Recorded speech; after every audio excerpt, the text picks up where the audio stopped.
Sarjana Pradika. Latar belakang sih kalau kuliah saya sarjana pendidikan, tapi entah kenapa jadi terjun ke dunia percetakan. Awalnya dari mana saya juga bingung. Sekarang udah alhamdulillah berjalan. Ya buka sendiri sih baru 4 tahun. Kalau terjun di percetakan sekitar 10 tahunan. Itu awalnya gimana? Kenapa kayak buka percetakan aja deh gitu? Ya bingung juga sih awalnya gimana. Ya awalnya sih ya emang dulu dikenalin temen, kebetulan karyawannya keluar, saya masuk percetakan dari nol, gak bisa sama sekali nyalain komputer, diajarin dari nol sampai kebetulan bosnya dulu itu di Karawang bisa disebut dewa setting, jadi dia jagonya masalah desain. Saya terjun langsung, beberapa kali kerjasama, dan akhirnya buka sendiri, alhamdulillah. Berarti untuk awalnya belum buka sendiri gitu ya? Ya jadi karyawan dulu awalnya, 2 kali ganti bos lah, 2 kali ganti bos. Tahun ketiga kalinya ada modal, alhamdulillah sudah berjalan 4 tahun sekarang, karyawan sudah 8 orang. Nah itu untuk buka sendirinya mulai tahun berapa? Berarti berapa tas sekarang 2021 Iya. kurangi 4. 2017 ya? Lulusan. Kan kalau di sini banyak banget yang orang percetakan. Di Hmm. sekitaran sini tuh bisa dibilang Karawang tuh sini pusat percetakannya. Pusatnya percetakan di daerah Niaga emang ya. Itu ada tantangan tersendiri dong pasti dari segi pelanggannya atau gimana? Ya pasti kalau kita kurang bisa mempertahankan kenyamanan, kepuasan, hasil ya. Kalau cetakan itu kan dengan hasil cetak dan kecepatan. Kalau tidak bisa mempertahankan itu ya konsumen pada kabur, pindah nyari tempat yang istilahnya lebih nyaman, lebih cepat dan lebih murah tentunya. Lebih murah. Terus harga bersaing dan Nah, kalau yang saya lihat di sosial media kan bukan cuma percetakan aja ya usahanya. Nah itu ada di usaha bidang makanan dan minuman juga ya? kuliner alhamdulillah. Jadi corona itu membawa keberkahan sendiri bagi saya. Jadi percetakan sangat sepi, sangat drastis, karyawan sempat dirumahin sebagian, sekarang masuk besok enggak, sekarang masuk besok enggak. Ada tabungan sedikit, saya coba beraniin investasi ke usaha kuliner, yaitu minuman kekinian. Awalnya ya nekat, sekarang udah cabang ketiga, mau bulan depan itu mau buka keempat dan kelima, alhamdulillah. Berarti semuanya serba coba dulu gitu ya? Iya, kalau bisnis itu ya nekat, tapi nekat dengan ilmu. Nggak nekat, wah ini punya uang segini nekat, tapi ya kita juga harus punya hitung-hitungan, ilmunya, dan yang pasti target pasar ya. Target pasarnya siapa, seperti percetakan kan di Niaga juga kan banyak percetakan. Iya.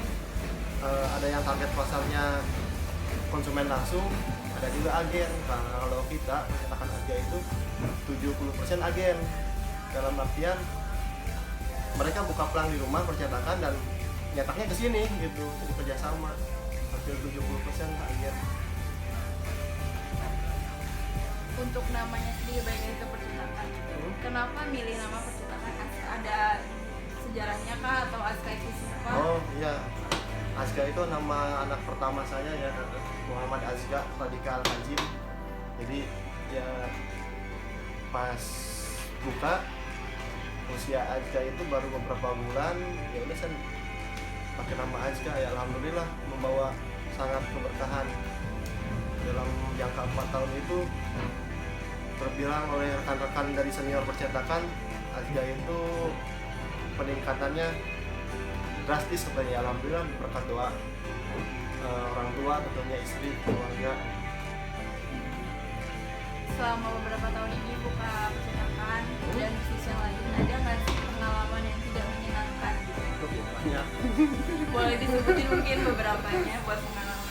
yang dilihat dari luar kan, wah Fajar udah ini pencapaiannya, tapi kan di balik perjuangan itu ya luar biasa. Sampai kemarin nggak belum lama sampai mau ngejual mesin saya, karena emang corona itu berdampak sekali terhadap bisnis, sampai hampir menjual mesin ya untuk menutupi kebutuhan.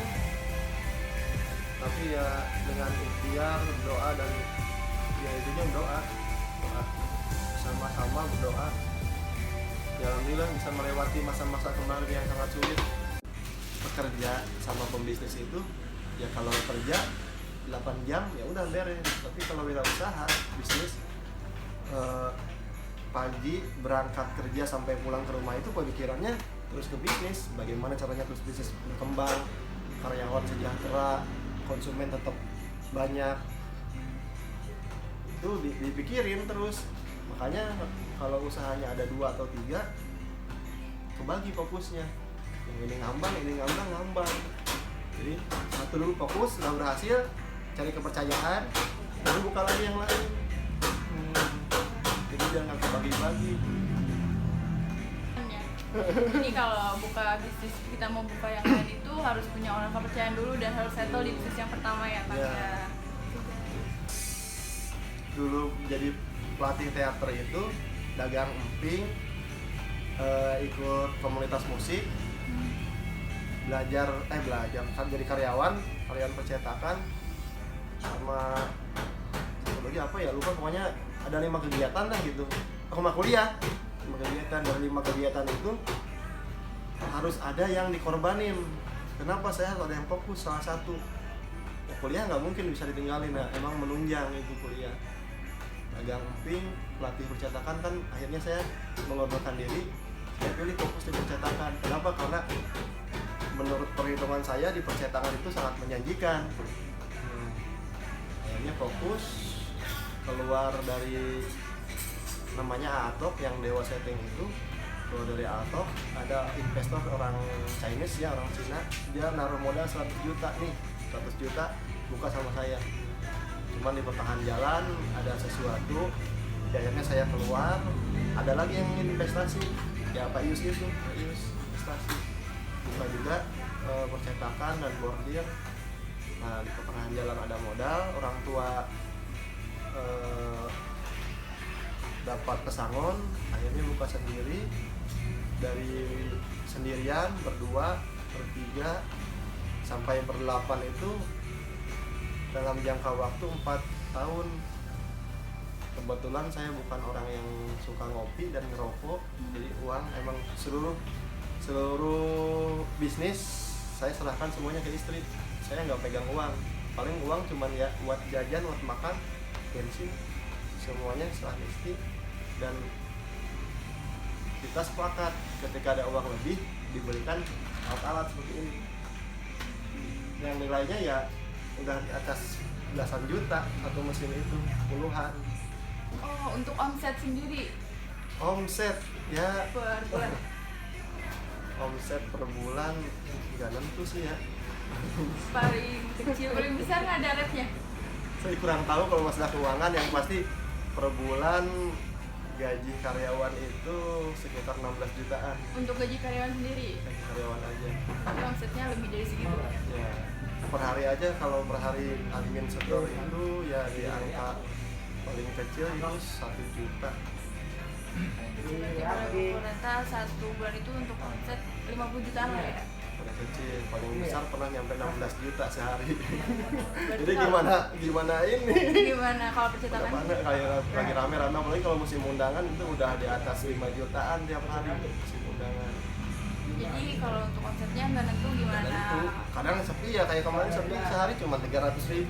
Makanya karyawan dirumahin karena emang nggak ketutup ya, sepi-sepi ya gitu.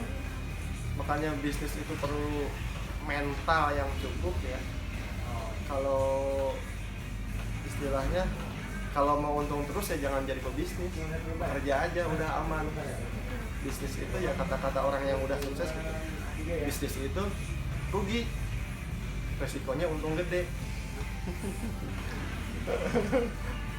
Jadi kalau nggak mau rugi ya udah jangan bisnis, udah kerja aman 8 jam, pikirannya 8 jam di perusahaan, sisanya istirahat, bisa ngapain lah bebas. Tapi kalau pebisnis 24 jam pikirannya kerjaan. 24 jam kerjaan, nggak ada libur. Jadi Senin sampai Minggu ya pikirannya bisnis. Tapi kalau mau libur ya terserah kita. Iya. Mau masuk mau enggak ya udah. Kayak Aren kan sekarang minuman ya nggak perlu harus ada orderan ya udah jalan sendiri. Percetakan pun kalau timnya udah lengkap gitu ya, timnya udah lengkap, saya mau masuk atau tidak ya sistem udah berjalan, udah berjalan sendiri gitu. Cuman ya tetap saya harus setiap hari ke toko ya, karena ada beberapa konsumen yang harus ke saya gitu. Jadi dia mempertahankan kepuasan, kenyamanan pelanggan. Seperti Untuk terakhir nih, boleh dong dibagi tips and triknya untuk tetap bisa bertahan sebagai wirausaha dan bagaimana cara memulainya kepada teman-teman mungkin? memulainya ya kalau bisnis itu ya pertama kita harus menguasai ilmunya dulu. Kalau misalkan minuman, targetnya siapa? Anak muda, anak kecil, apa orang tua? Tentunya kalau udah targetnya ada, tempatnya juga sangat mendukung. Tempat yang bagus, rame, tapi jalur cepat ya susah juga. Jadi kalau mau mulai usaha apapun ya intinya kuasai ilmunya, targetnya siapa, dan yang paling penting doa orang tua, istri atau nanti kalau ini suami, dan rahasianya di sedekah. Jangan lupa 2,5% dari penghasilan kita itu ada hak orang lain, itu di luar sedekah ya. 2,5% ya kalau disebut sekarang sih zakat profesi. Intinya 2,5%. Misalkan kalau 1 juta berarti cuma 25.000 ya. Iya. Itu yang wajib dikeluarkan. Itu mau ke siapapun niatnya ya zakat mal atau zakat profesi. Sedekah juga. Itu sih paling cukup kan. Makasih ya Kak atas waktunya hari ini, dapat pengalaman berharga dan sharing cerita juga dari Kakak. Sama.